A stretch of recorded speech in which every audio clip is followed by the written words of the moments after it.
Stepa hebat, selamat datang, selamat bertemu kembali di program Kejar Prestasi. Kelas belajar untuk meningkatkan percaya diri, responsif, terampil, aktif, santun, dan inovatif.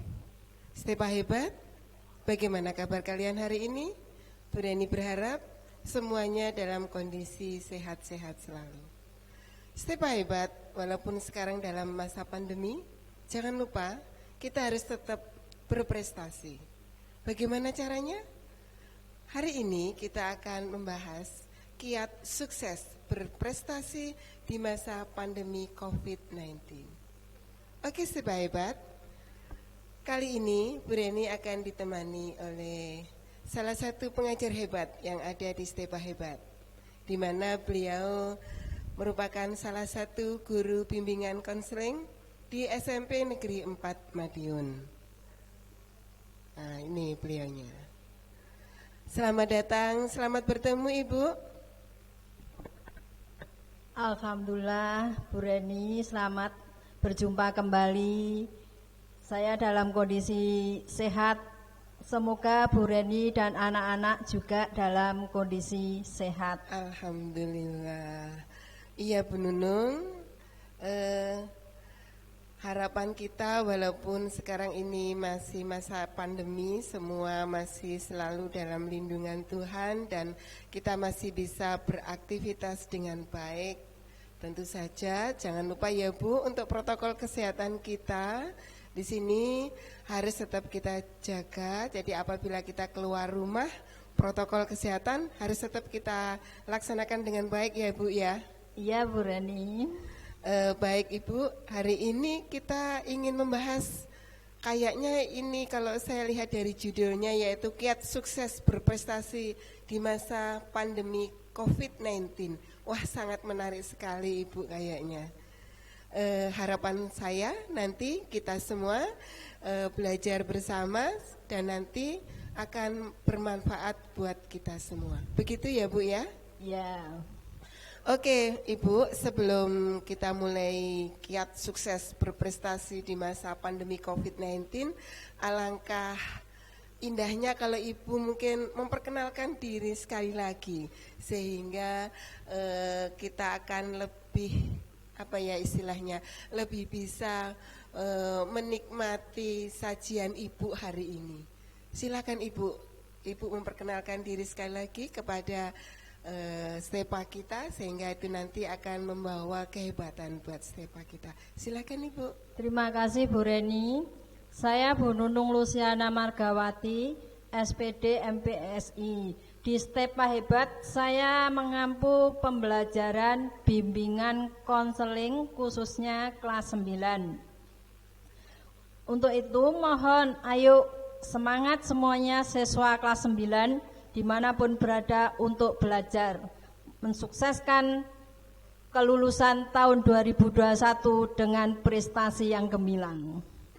Berarti kita tetap semangat belajar ya Bu, walaupun tidak masuk sekolah ya Bu. Iya, harus tetap semangat belajar Bu Reni. Iya, belajarnya dari rumah. Nggih Bu, nggih. J. Oke, Stepa hebat, mari bersama-sama kita bersama Ibu Nunung mengikuti kiat sukses berprestasi di masa pandemi COVID-19. Mari kita bersama-sama mengikuti kiat-kiat dari Ibu Nunung. Silakan Ibu Nunung. Ya. Walaupun kita di masa pandemi anak-anak, kita harus tetap berprestasi. Sebelumnya, yuk kita belajar bersama. Assalamualaikum warahmatullahi wabarakatuh. Waalaikumsalam. Sebelum kalian belajar, ini ada sedikit motivasi untuk kalian. Jangan menyerah, menderitalah sekarang dan hiduplah sebagai juara nantinya. Ini motivasi dari Muhammad Ali. Intinya, walaupun kalian belajar secara jarak jauh atau daring, kalian harus tetap semangat dan nanti akan memperoleh prestasi sesuai yang kalian inginkan, prestasi yang maksimal.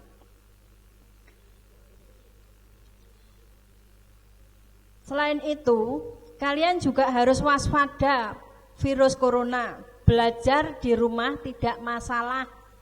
Vikon aja bersama di rumah dengan aman.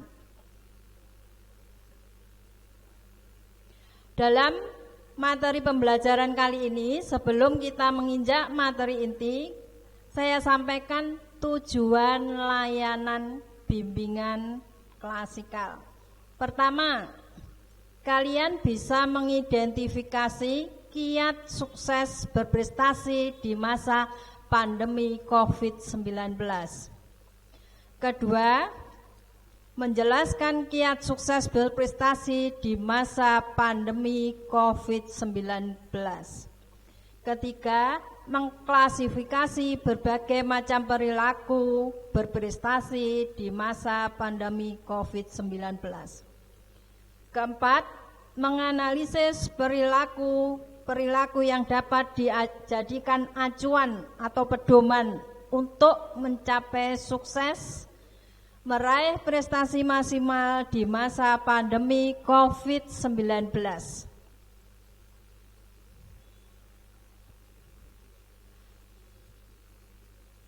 Selanjutnya, kita bahas dulu definisi sukses biar kalian tahu. Sukses berprestasi bagi siswa adalah suatu keberhasilan seorang siswa dalam meraih prestasi belajar yang maksimal, memperoleh hasil yang maksimal. Selanjutnya, kemudian ini ada dua hal antara sukses dan failure atau kegagalan. Jadi kalian bisa milih, kalau kalian kepingin sukses, kalian harus tetap semangat untuk belajar di masa pandemi ini.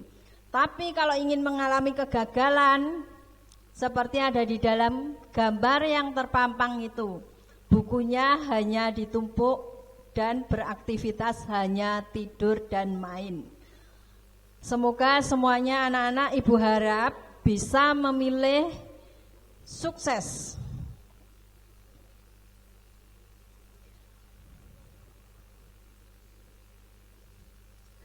Seperti air mengalir, pintar itu mahal.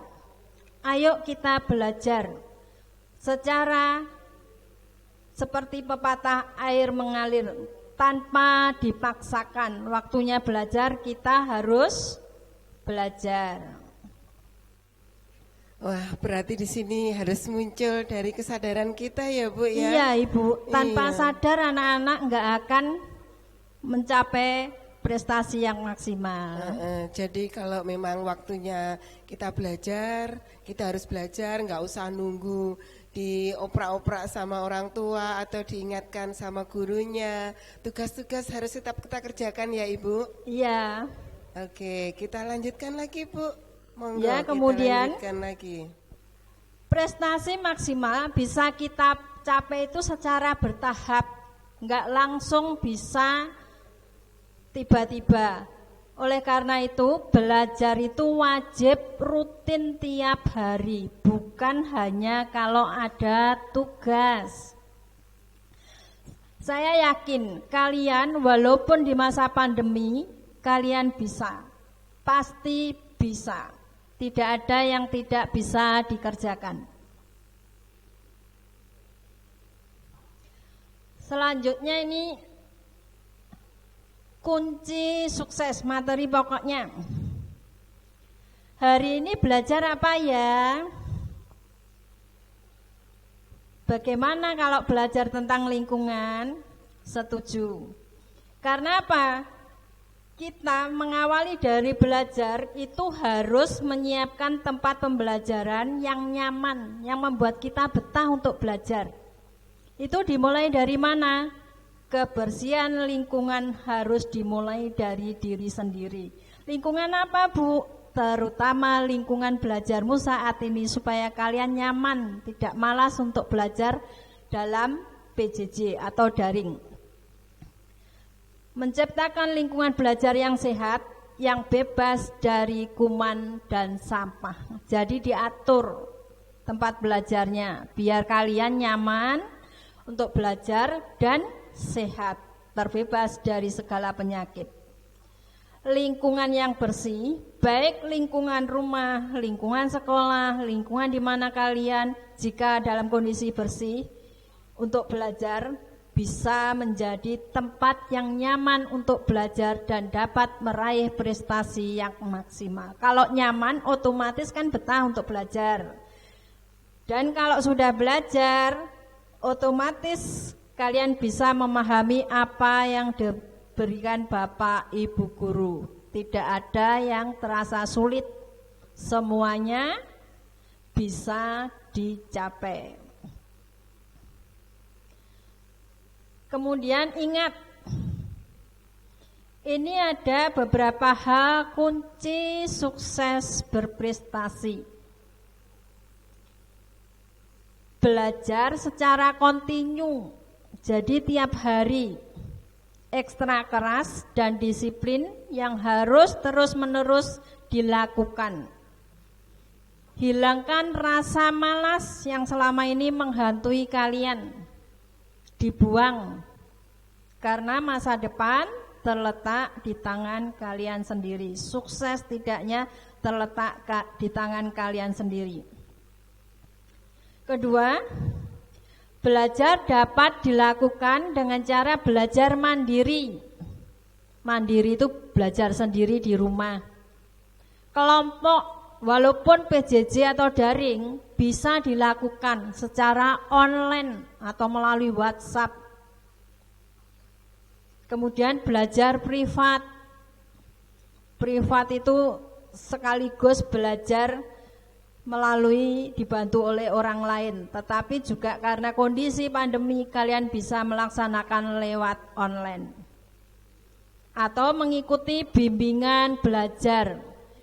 Bimbingan belajar secara daring ini banyak saat ini. Jadi mohon manfaatkan HP sebaik mungkin. Ketiga, belajar tidak ada yang sulit jika mau berlatih dan berusaha terus-menerus. Lebih-lebih kondisi saat ini. Kita alami kesulitan, kita coba untuk mencari bantuan di Google, pasti ketemu materi yang kita cari, walaupun tanpa kehadiran Bapak Ibu Guru langsung secara tatap muka. Kalau kalian bersemangat, kalian ada kemauan, segala kesulitan bisa kalian atasi. Benar enggak Bu Reni? Bisa kita atasi? Iya Ibu, saya rasa kalau itu ya kuncinya kemauan itu ya Bu ya. Iya, kemauan. Iya, walaupun kita tidak bertemu dengan gurunya, kalau kita mau untuk belajar, mau mencari informasi entah di mana saja, dari buku, majalah atau mungkin googling ya Bu yang sekarang ini lagi ngetren ya. Iya, saya rasa semua bisa dilalui dengan baik ya Ibu.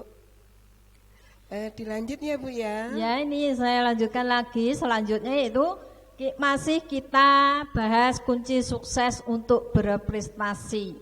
Yaitu pertama, siswa harus memiliki minat untuk berprestasi. Kalaupun kalian punya minat, otomatis kalian mau berusaha. Kemudian manajemen waktu, di mana kalian harus bisa bagi waktu antara belajar, istirahat, kemudian bermain, melaksanakan kewajiban itu harus tertata rapi, tidak acak-acakan. Jadi jam sekian waktunya belajar, harus belajar. Jam sekian kalian harus menjalankan kewajiban ibadah, jalankan.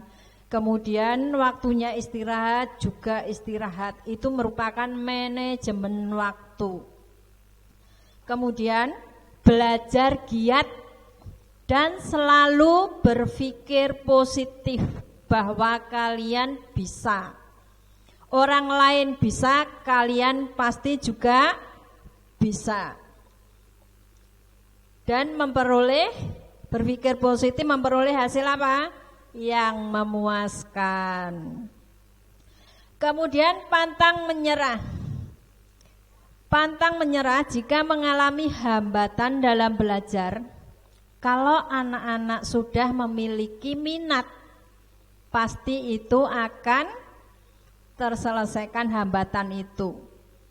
Akan berusaha untuk mencari jalan keluarnya. Misalkan tetap ada materi yang belum difahami, bisa menghubungi gurunya atau mencari bahan informasi di Google. Dan bisa juga tanya ke temannya. Sumber belajar bukan hanya dari guru, tapi dari berbagai hal. Di lingkungan pun juga kalian bisa mendapatkan sumber belajar. Maka dari itu mohon jangan menyerah pada kesulitan yang kalian hadapi selama masa pandemi dengan pembelajaran PJJ. Yang terakhir, tidak kalah pentingnya, kalian harus berusaha dan berdoa. Ini juga penting. Tanpa berusaha dan berdoa, kalian tidak akan mencapai prestasi yang maksimal. Karena kita hidup ada yang menciptakannya. Segalanya berada di tangan Allah. Benar enggak Bu Reni? Betul Ibu. Ibu kalau saya boleh menyela sebentar, ya. Berarti itu tadi harus muncul motivasi dari diri kita sendiri ya Bu ya? Iya, tanpa motivasi dari diri sendiri sulit untuk mencapai prestasi Bu Reni. Iya, termasuk kemandirian kita dalam mengatur waktu, betul Ibu? Iya. Iya, jadi mentang-mentang di rumah jangan terus tidur mulu ya Bu? Iya, kalau tidur terus melulu yang kita dapat nilai 0 Bu Reni. Iya, terus mentang-mentang di rumah pegang HP terus main game, tidak begitu ya Bu ya? Tidak, iya. HP dimanfaatkan semaksimal pembelajaran saat ini Bu Reni, bukan untuk bermain. Berarti belajarnya yang diutamakan, setelah itu baru mungkin di sela-sela belajar kita boleh menyisihkan waktu sedikit ya Bu ya. Iya, untuk refreshing saja bermainnya. Jadi sedikit ya Bu ya. Iya. Tidak boleh mengganggu belajar ya Bu ya. Iya. Oke. Kita lanjut lagi Ibu. Setelah kita tadi bahas kiat sukses, setelah kalian memperoleh prestasi yang maksimal untuk kelas 9, kalian harus punya planning, yaitu melanjutkan sekolah lebih tinggi atau planning setelah lulus sekolah menengah pertama. Sekolah lanjutan setelah lulus dari sekolah menengah pertama itu ada 3 jenis, yaitu SMA, SMK, MAN, baik negeri maupun swasta. Kalau masih bingung, silakan untuk berkoordinasi dengan Bapak Ibu pengajar di sekolah. Gak usah malu bertanya. Kalau malu bertanya, pasti kalian akan sesat di jalan. Bener enggak anak-anak? Kalau malu bertanya, akan sesat di jalan. Contohnya aja, kalau kamu mencari rumah temanmu, kamu belum ketemu, bingung, ketika mau mencari rumah temanmu tanpa mau bertanya orang lain, bisa ketemu enggak akhirnya? Karena tadi sudah merasa kesulitan. Tidak akan pernah sama dengan pembelajaran, sama dengan sekolah lanjutan yang akan kalian pilih.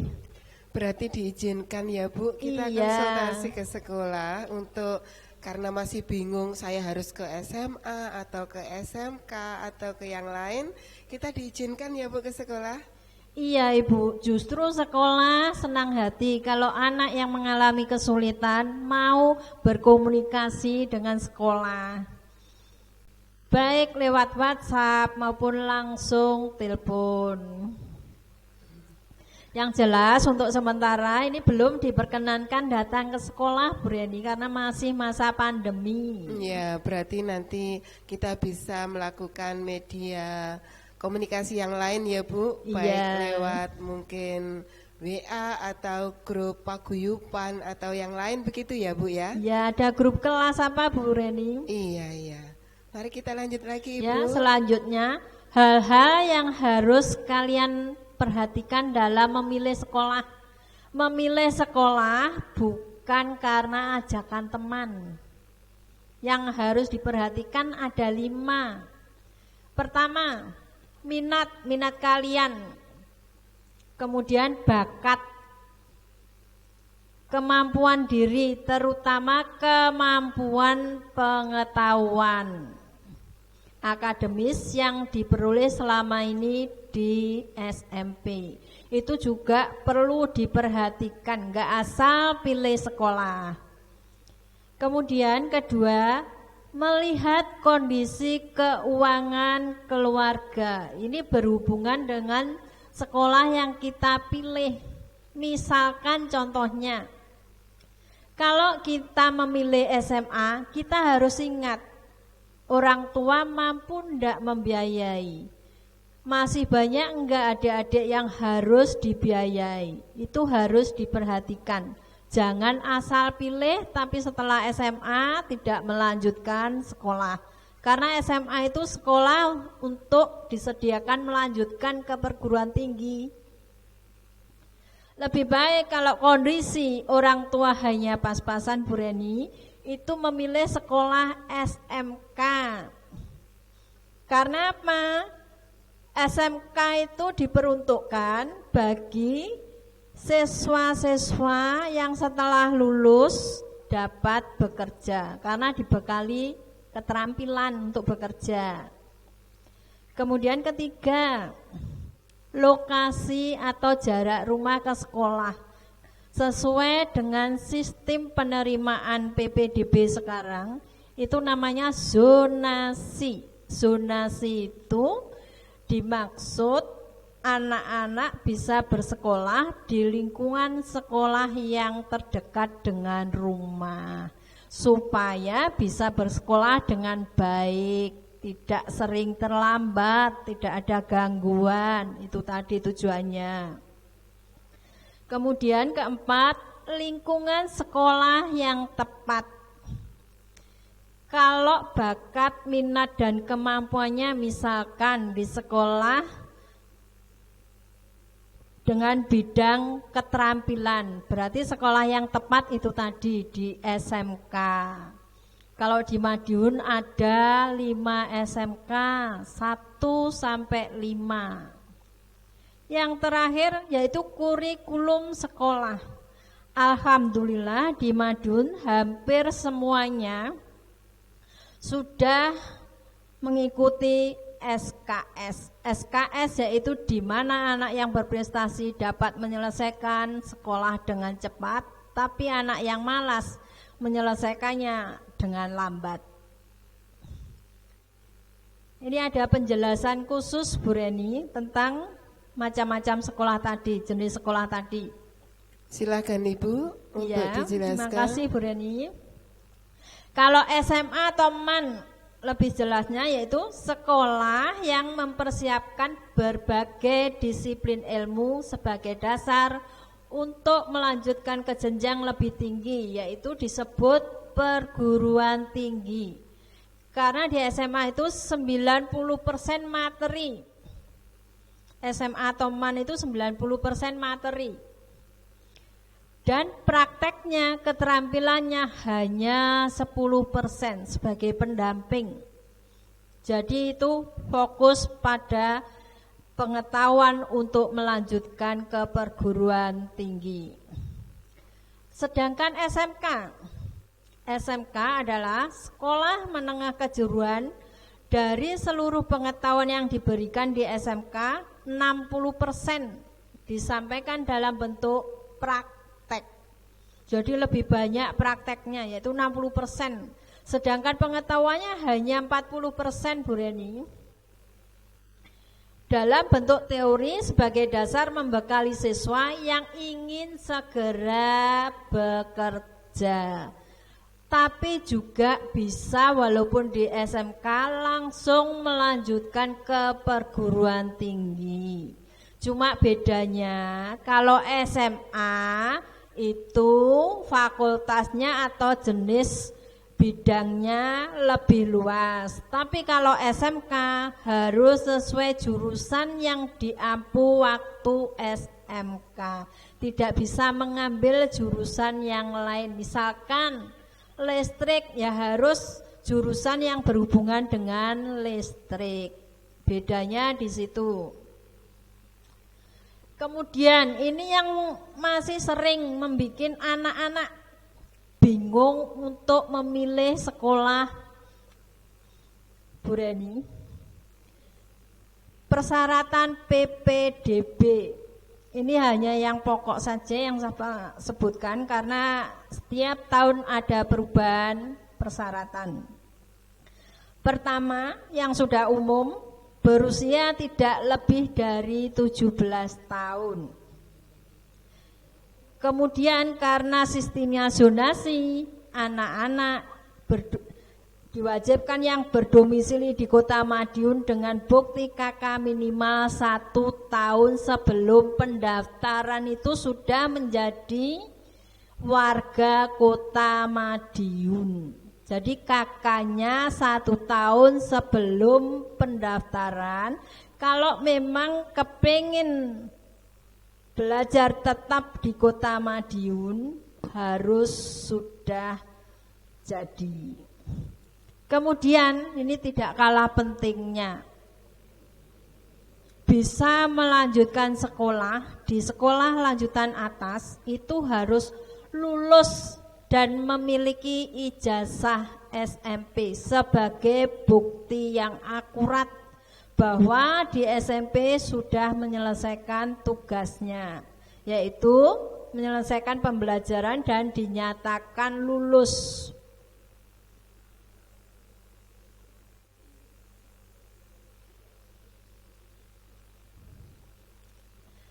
Kemudian ini saya lanjutkan lagi PPDB. Kebetulan kemarin ada sosialisasi dari SMA Negeri 4. Mudah-mudahan prosentasenya dalam penerimaan PPDB ini tidak berubah, Bu Reni. Masih seperti tahun kemarin. Pertama, 50% jalur zonasi, yaitu yang dimaksud di sini seperti yang telah saya sebutkan tadi, KK yang terdekat dengan lingkungan sekolah. Kalau misalkan contohnya SMA 1, ya lingkungan sekolahnya misalkan di Abdurrahman Saleh, Jalan Salak, di daerah Mojorejo, kemudian Jalan Pendowo, itu yang dekat dengan SMA 1. Tapi juga bisa milih loh. Di SMA 5 juga bisa, di SMA 6 juga bisa, karena berada dalam satu komplek. Bu, gimana yang dari luar kota? Dari luar kota itu bisa masuk kalau jalur zonasi dalam kota belum terpenuhi. Itu baru bisa masuk. Kalau sudah terpenuhi tetap tidak bisa. Kedua, itu 5%-nya jalur perpindahan orang tua. Maksudnya di sini orang tuanya yang pindah tugas ke Kota Madiun dan putranya ingin melanjutkan sekolah lanjutan atas diberi tempat karena beliau wajib menjalankan tugas di Kota Madiun. Itu namanya jalur perpindahan orang tua. Ini khusus PNS dan BUMN, bukan swasta, nggih. Kemudian 15%. Ini jalur afirmasi. Yang dimaksud di sini adalah siswa-siswa yang kurang beruntung, Bu Reni. beruntung dalam hal ekonomi. Jadi dia memiliki kartu PIP, PKH, dan ditambah lagi siswa yang memiliki prestasi di dalam bidang non-akademik itu masuk jalur afirmasi. Berarti, yang terakhir, maaf Ibu, berarti ya, di situ sudah diwadahi khusus ya Bu, ada iya, sudah sekian dibagi. persen. Iya, iya. Supaya bisa semuanya tertampung Bu Reni. Jadi Iya. walaupun kurang beruntung tapi tetap bisa melanjutkan sekolah. Tidak boleh khawatir ya Bu Iya, ya. nggak usah khawatir, sudah disediakan tempatnya. Oke, silakan dilanjut Ibu. Yang 30% terakhir itu yaitu jalur prestasi akademik. Jadi anak-anak ya walaupun zonasinya jauh tapi memiliki prestasi akademik yang bagus, jangan khawatir, masih bisa ada tempat sekolah di SMA di Madiun, di kota. Terutama di kota sini. Saya kira di daerah lain pun sama, karena peraturan SMA itu menyeluruh, tidak hanya di kota Madiun. Ini mungkin yang terakhir Bu Reni, kunci sukses sebagai penutupnya. Manusia hanya bisa merencanakan, sedangkan Tuhan yang menentukan. Manusia tidak akan berdaya tanpa pertolongan Tuhan. Maka oleh karena itu jangan lupa selalu berdoa. Yang tak kalah pentingnya dalam berdoa tadi juga mendekatkan diri. Lebih mendekatkan diri untuk menyiapkan kelulusan kalian. Prestasi yang maksimal dapat kalian raih dengan baik sebelum, pada saat, dan sesudah ujian sekolah.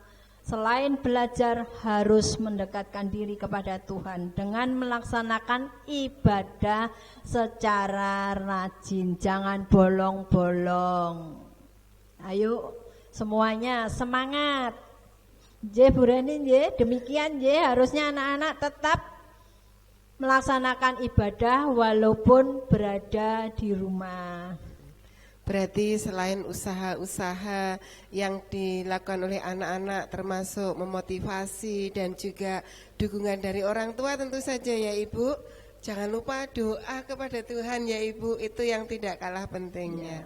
Betul begitu Ibu? Iya Bu Reni. Iya. Ini ada sepintas lagu supaya kalian selalu ingat. Kalau selama ini judulnya lagu kuburan ini saya rubah. Iya, monggo Bu. Menjadi lagu ingat-ingat untuk ujian, supaya kalian ingat anak-anak. Coba Ibu di PowerPoint ya Bu ya? Iya, di PowerPoint Ibu, di nomor 22 itu Bu Renila. Oh yang ini ya Bu ya? Itu ya, biar anak-anak nggak lupa untuk belajar Ibu. Mungkin suara merdu Ibu bisa dilantunkan di sini Ibu. Waduh, saya enggak bisa bernyanyi, biar anak-anak langsung aja Bu Reni yang mengingat nanti. Itu lupa lagi belajar. Jangan cuma main HP, tapi ingat belajar, ingat ujian supaya dapat prestasi maksimal. Hebat sekali Ibu. Jadi ada lagu juga yang bisa memberikan semangat Motivasi, kepada kita ya Bu ya. ya, agar kita tetap untuk belajar, begitu ya Bu ya? Iya. Masih ada lagi Ibu mungkin yang mau diaturkan, yang mau disampaikan? Kami hanya bisa mendoakan semoga semua dapat lulus dengan nilai memuaskan dan diterima di sekolah yang dicita-citakan. Sukses selalu anak Stepa, hebat. Jangan lupa terapkan PBLHS. Iya, apa itu Bu? Perilaku budaya lingkungan hidup sehat. Amin. Jadi terapkan baik di rumah, di mana kalian berada, bukan hanya di sekolah Bu Reni. Iya, berarti kita tetap peduli ya Bu ya, peduli dengan keadaan yang ada di sekitar kita, begitu ya Bu? Iya, kita harus peduli di mana kita berada, Bu Reni. Nggak jauh-jauh, misalkan biasakan buang sampah pada bak sampah, Bu Reni. Iya, ini yang masih sering terjadi. Lupa kalau di rumah terus seenaknya saja. Iya, jadi nggak usah tindakan yang luar biasa, tapi dari yang kecil-kecil itu ya Bu, sehingga nanti dari yang kecil yang kita lakukan sehingga nanti akan bermanfaat. Menjadi pembiasaan nanti akhirnya. Seperti contohnya tadi tidak membuang sampah sembarangan, itu nanti akan membawa manfaat buat kita ya Bu. Iya Bu Reni. Terima kasih Ibu. Kalau sudah tidak ada lagi yang mau disampaikan, saya ucapkan terima kasih kepada Bu Nunung yang sudah memberikan kiat-kiat belajar sukses, yaitu kiat sukses berprestasi di masa pandemi COVID-19. Terima kasih Ibu. Sampai ketemu di lain kesempatan. Sampai ketemu kembali di lain kesempatan Bu Reni. Oke, stay hebat. Barusan telah kita dengarkan, telah kita nikmati apa-apa yang disampaikan oleh Ibu Nunung, yang mana semuanya tadi adalah mengajak kita, walaupun di masa COVID, walaupun di masa pandemi, kita harus tetap berprestasi. Sehingga dari apa yang kita kerjakan sekarang nanti akan bermanfaat buat masa depan kita. Tadi sudah dipesankan oleh beliau, jangan menyerah di masa sekarang. Yang jelas dari apa yang kita lakukan sekarang, nanti manfaatnya akan bisa kita petik di lain kesempatan. Kalau peribahasa lama mengatakan berakit-rakit ke hulu, berenang-renang kemudian. Itu bahasa peribahasa lama. Iya. Stay hebat. Semoga kesempatan ini tadi yang telah diberikan oleh Ibu Nunung dalam kiat sukses berprestasi di masa pandemi COVID-19 akan menambah kehebatan kita, sehingga kita yang ada di sini akan menjadi lebih hebat lagi. Stay hebat. Kali ini cukup sampai di sini. Saya akhiri program Kejar Prestasi. Kelas belajar untuk meningkatkan percaya diri, responsif, terampil, aktif, santun, dan inovatif. Semoga semuanya ini tadi akan membawa manfaat buat kita semua. Terima kasih, selamat bertemu di lain kesempatan. See you next time.